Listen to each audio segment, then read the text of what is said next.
19. Just think about that. At an age when most of us are barely figuring out our college majors, there's a teenager out there leading his country into the 2026 World Cup final. But that's only half the story.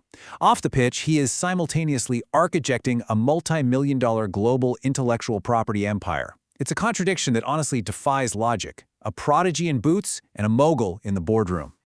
Welcome back to Learning with Pratik. If you're new here, I try to increase neuroplasticity by exploring a new topic every day.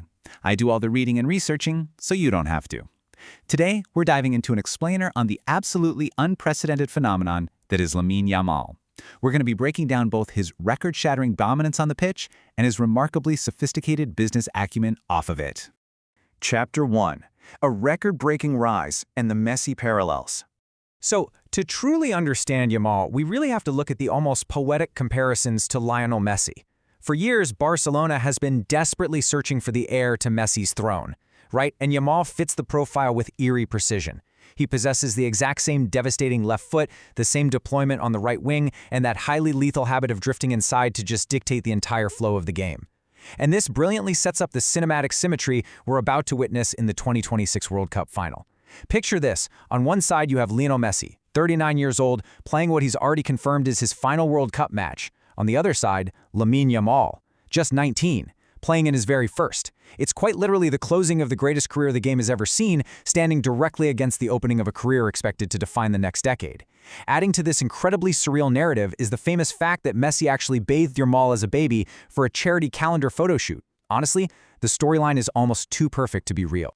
But make no mistake here, Yamal's rise was definitely not an overnight accident. 357.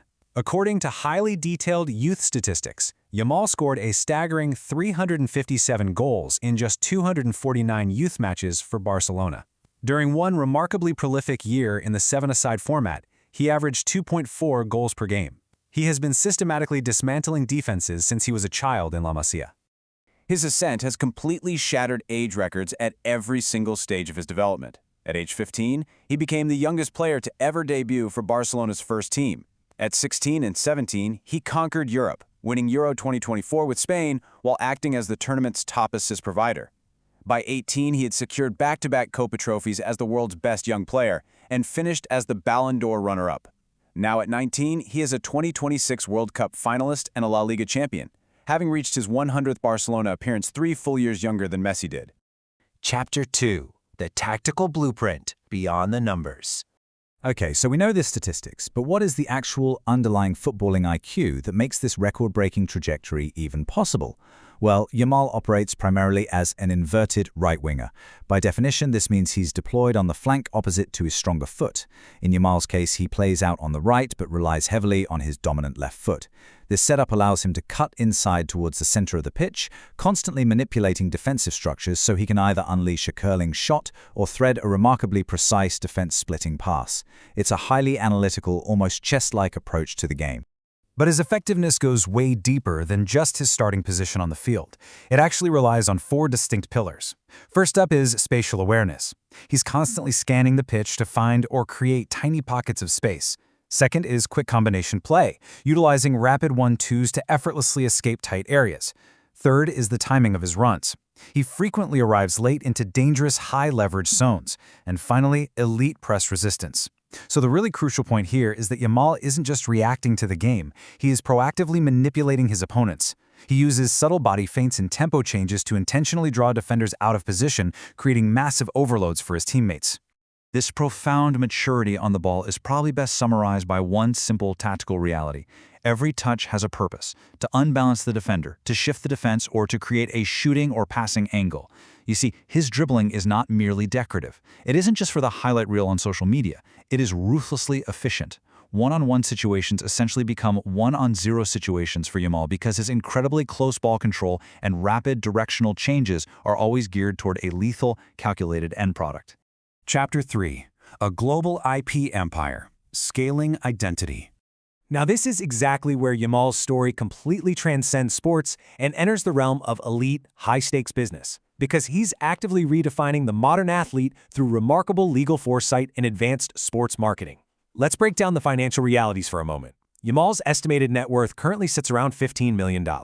But the sheer scale of the investment Barcelona has made to secure his future is unprecedented. They handed him a massive, blockbuster contract extension running all the way until 2031, which reportedly earns him a cool $33 million per year. He's well on his way to becoming one of the wealthiest athletes on the entire planet long before he even turns 20.